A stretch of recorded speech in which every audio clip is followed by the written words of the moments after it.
Hello အားလုံးပဲမင်္ဂလာပါဗျာနော်ကျွန်တော်တို့တင်ဆက်ပေးခြင်းတဲ့ပွဲစဉ်ကတော့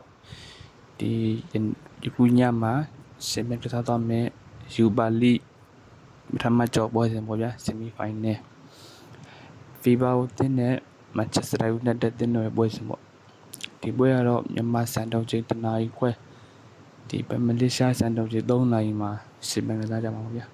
ဖီဘာကိုတင်းရဲ့အိမ်ကွန်းမှာဘာရောက်ဆီမီကစားမှာဖြစ်ပါတယ်မန်ချက်စတာယူနိုက်တက်တင်းတဲ့ကျောင်းနေတဲ့ဒီပွဲကိုဂရမ်းမှတ်ပြရမယ်ဆိုရင်တော့ဒီပွဲမတိုင်ခင်မှာပြပါဦးတင်းရတော့ဒီလူရဲ့စပိန်ကြီးမှာတန်းထိုင်ပွဲမှာတပွဲနိုင်ထားလေ United တင်းရတော့အမှတန်းထားတဲ့ပုံမောက်တင်းအင်္ဂလန်မှာတွားတယ်ဒီကြထားတယ်ပေါ့နောက်ဆုံးတွေးဆုံမှုပြောရမယ်ဆိုရင်2023ခုနှစ်မှာခြေစမ်းပွဲအနေနဲ့တခါတွေ့ရတယ်ပေါ့ဒီပေါင်းနဲ့ခြေစမ်းပွဲမှာတစ်ဖက်တစ်ခုဒီကြားကြတယ်နောက်ဆုံး2012ရာကြီးမှာတွေ့ရတဲ့နှစ်ကျော်စလုံးမှာတော့ United တင်းနဲ့ဖီဘာအသင်းကိုနှစ်ကျော်စလုံးရှုံးနေထားတော့တွေ့ရတယ်နောက်ဆုံးတွေ့ဆုံမှု9ချိန်ကိုပြောရမယ်ဆိုရင်လည်းဖီဘာအသင်းကနှစ်ချိန်နိုင် United တင်းနှစ်ချိန်နိုင်ပြီးတော့တပွဲသေးပေါ့နောက်ဆုံးတွေ့ဆုံမှုပြောပြတာပေါ့ဗျာလူစင်းကိုကြည့်ရမယ်ဆိုရင် United ဘက်ကတော့ပုံမောက်နဲ့တင်းတော့တိုင်းတဲ့တိုင်းလူစင်းတိုင်းထွက်လာဖို့ရှိတယ်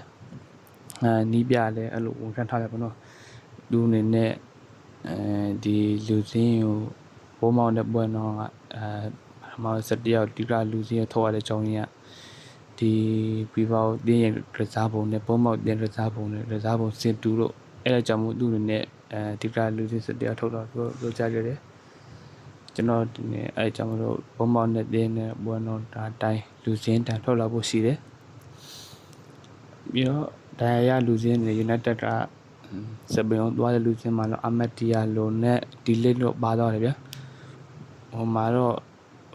ထက်သုံးမသုံးတော့ဒါပြောတတ်သေးပေါ့ကျွန်တော်အနေနဲ့မပါတော့ဖို့ရှိတယ်မပါဖို့များတယ်ပေါ့ဟိုမှာသာခေါ်သွားလာချင်းနေရပေါ့ဗျာ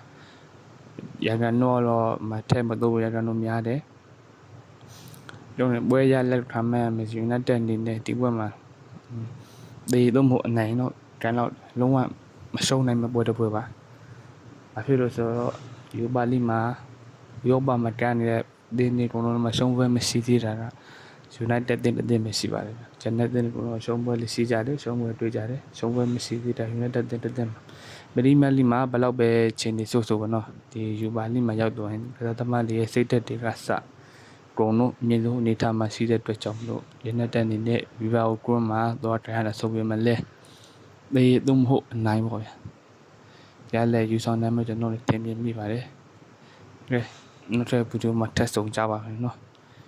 ကြည့်ရှုပေးကြတဲ့ချက်အားလုံးကျေးဇူးတင်ပါတယ်ကျွန်တော်လည်း United နဲ့ဘေးသုံးဖို့အနိုင်ရလဲလို့ကျွန်တော်ခံမှန်းကြပါတယ်